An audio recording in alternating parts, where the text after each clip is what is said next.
A lot of us feel like we don't deserve to have our dreams come true or experience good things in life.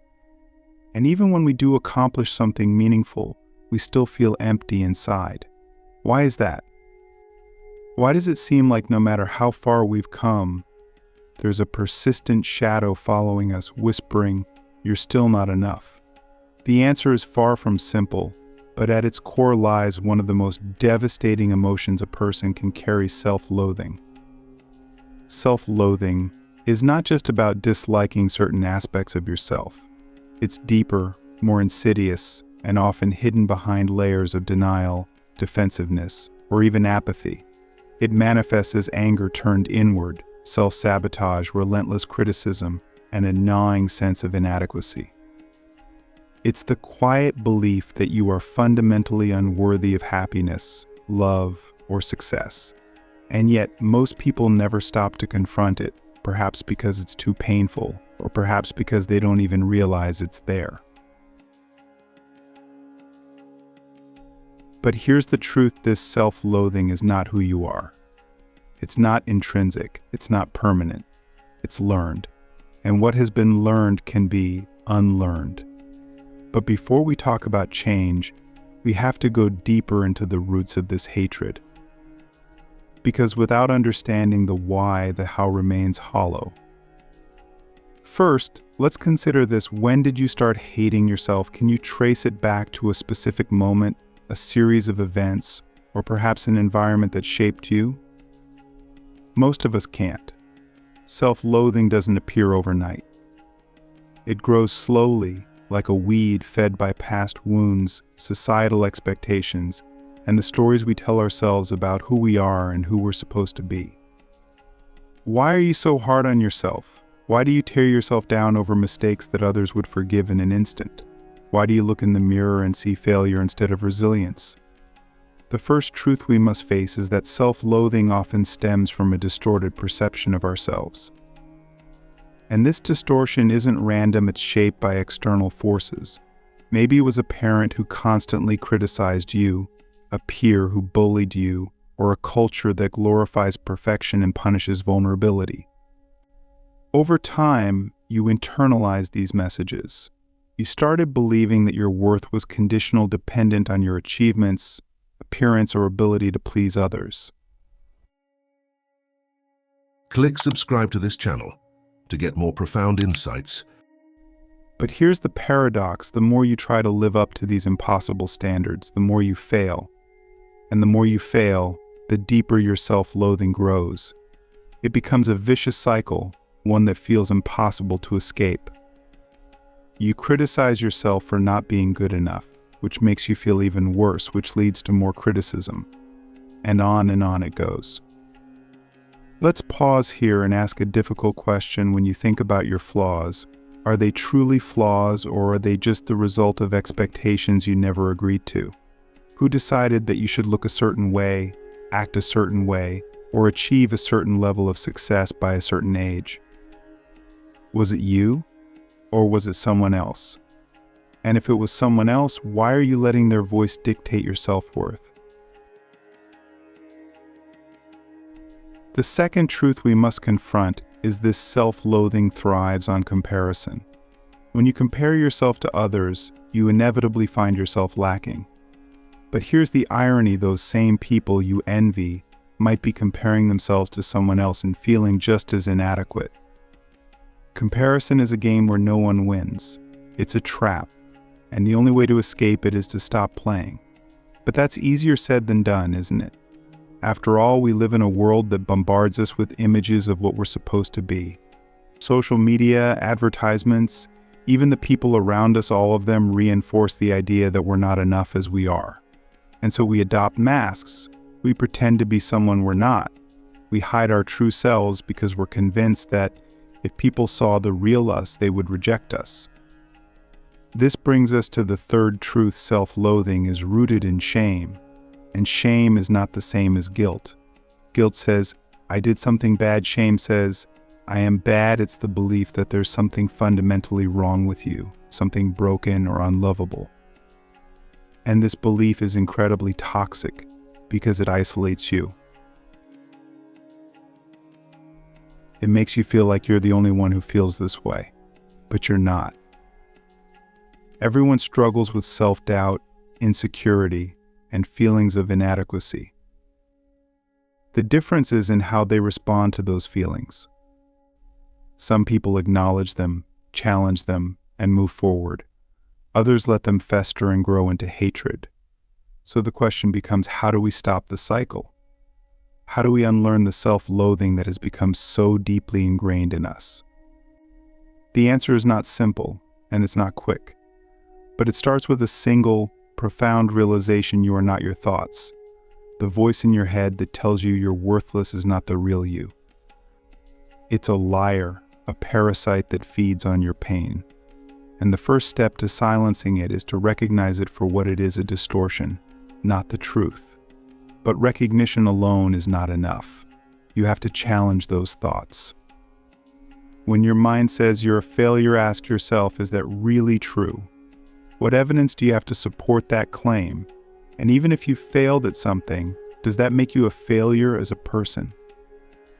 Or is it just a part of being human?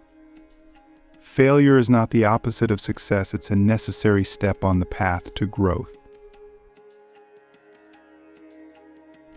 And what about the belief that you're unworthy of love? Where does that come from? Is it based on something someone said or did to you? And if so, why are you letting their opinion define you? Love is not something you earn. It's something you deserve simply by existing. You don't have to be perfect to be loved. You don't even have to be good by anyone's standards. You just have to be. But here's the hardest part, learning to love yourself when you've spent years hating yourself. It feels unnatural, almost impossible, and yet it's the most important thing you can do. Because self-love is not about ego or arrogance, it's about acceptance. It's about looking at yourself, flaws and all, and saying, I am enough. Not, I will be enough when I lose weight, get a promotion, or find a partner. Just, I am enough. Right now as I am. This doesn't mean you can't strive for growth or improvement. But it does mean that your worth is not tied to those things. You are worthy simply because you exist. And once you truly believe that, everything changes. You stop tearing yourself down. You stop comparing yourself to others. You stop hiding behind masks. And most importantly, you stop letting self-loathing control your life. So here's the question you need to ask yourself. Are you willing to let go of the hatred you've been carrying? Are you willing to challenge the beliefs that have kept you trapped? Are you willing to see yourself not as a failure, but as a human being, worthy of love, happiness, and peace?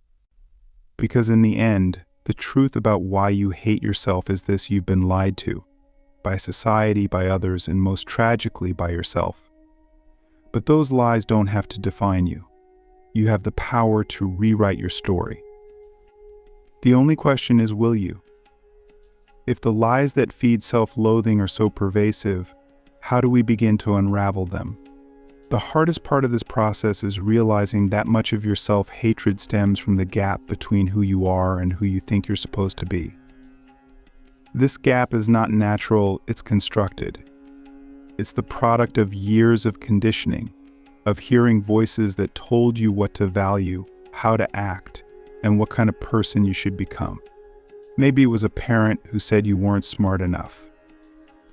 Maybe it was a culture that told you your body wasn't acceptable. Maybe it was a teacher who dismissed your abilities, or a partner who made you feel unworthy of love. Whatever the source, over time you internalize these judgments. You turn them into a blueprint for how you measure yourself. And now, whenever you fail to meet those impossible standards, you punish yourself. Here's the truth: the person you think you're supposed to be is a phantom. It's not real. It's an image, a construct, a patchwork of other people's opinions and societal expectations. And the more you chase it, the further away you get from your true self. But why are we so obsessed with this phantom? Why do we cling to an ideal that only makes us miserable? One reason is fear. We fear that if we stop striving to become this ideal self, we'll be left with nothing. We fear that without those external markers of success, beauty, or intelligence, we'll have no value. But think about that for a moment. Isn't it strange that we tie our value to things that are so fragile, so fleeting? A job title can be taken away. Looks fade. Achievements are forgotten. If your worth is based on these things, then your self-esteem is always at risk. It's no wonder you feel insecure. You've built your foundation on sand. Another reason we cling to the phantom self is hope. We think if I can just become that person, then everything will be okay. Then I'll finally be happy, but this is an illusion. Even if you achieve everything you think you need to, the feeling of inadequacy doesn't go away. Why? Because the problem was never about what you lacked externally. It was always about what you believed internally. You can't fix an internal wound with external solutions. So what's the alternative? If chasing the phantom self is a dead end, what's the way forward? The answer is radical self-acceptance. And let's be clear, self-acceptance is not the same as resignation. It doesn't mean giving up on growth or settling for mediocrity. It means recognizing that your worth is not dependent on conditions. It means saying, I am enough, not because of what I've done, but because I exist. But how do we get there? How do we bridge the gap between self-loathing and self-acceptance? The first step is to question the stories you've been telling yourself. For example, if you believe you're unworthy because you failed at something, ask yourself, does failure really make someone unworthy? When a child falls while learning to walk, do we call them a failure? Of course not. We understand that failure is part of the process. So why do we hold ourselves to a different standard? Why do we think we have to be perfect to be valuable? The second step is to practice self-compassion. Most of us are kind to others, but cruel to ourselves. We forgive other people for their mistakes, but we refuse to forgive our own. Why is that? Why do we treat ourselves as if we're less deserving of kindness than everyone else? Imagine for a moment that your closest friend came to you and said, I feel like a failure. I hate myself. What would you say to them? Would you criticize them? Would you tell them they're right to feel that way? Of course not. You would offer them understanding, encouragement, and love. So why not offer the same to yourself? Self-compassion is not about letting yourself off the hook. It's about acknowledging your humanity. It's about realizing that everyone makes mistakes, everyone has flaws, and everyone struggles. You are not broken, you are human.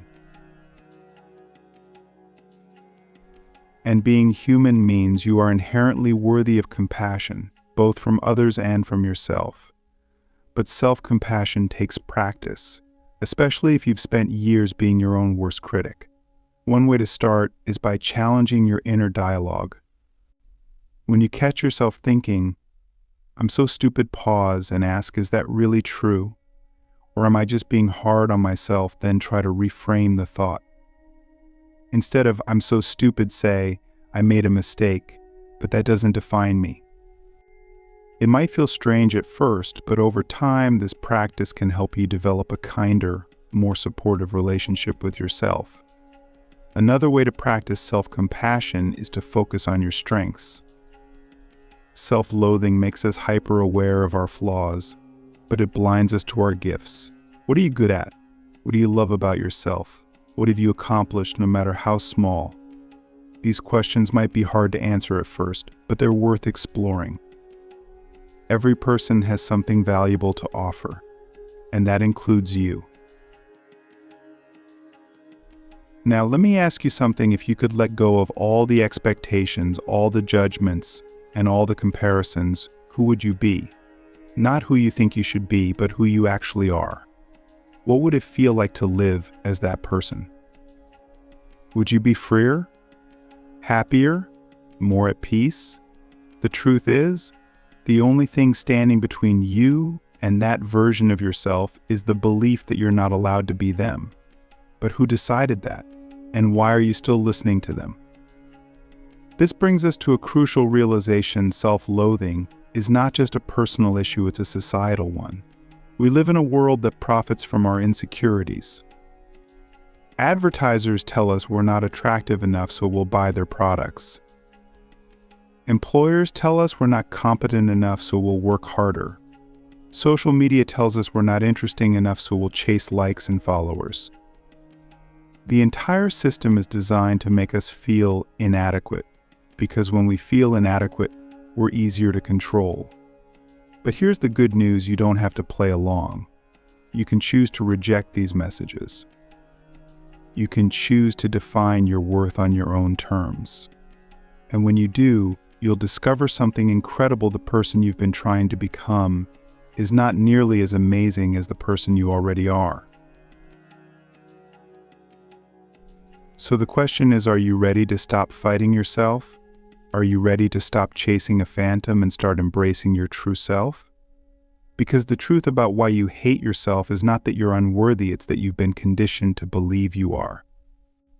And once you see through that lie, everything changes. You realize that you don't need to become someone else to be happy. You just need to be you. And that is more than enough.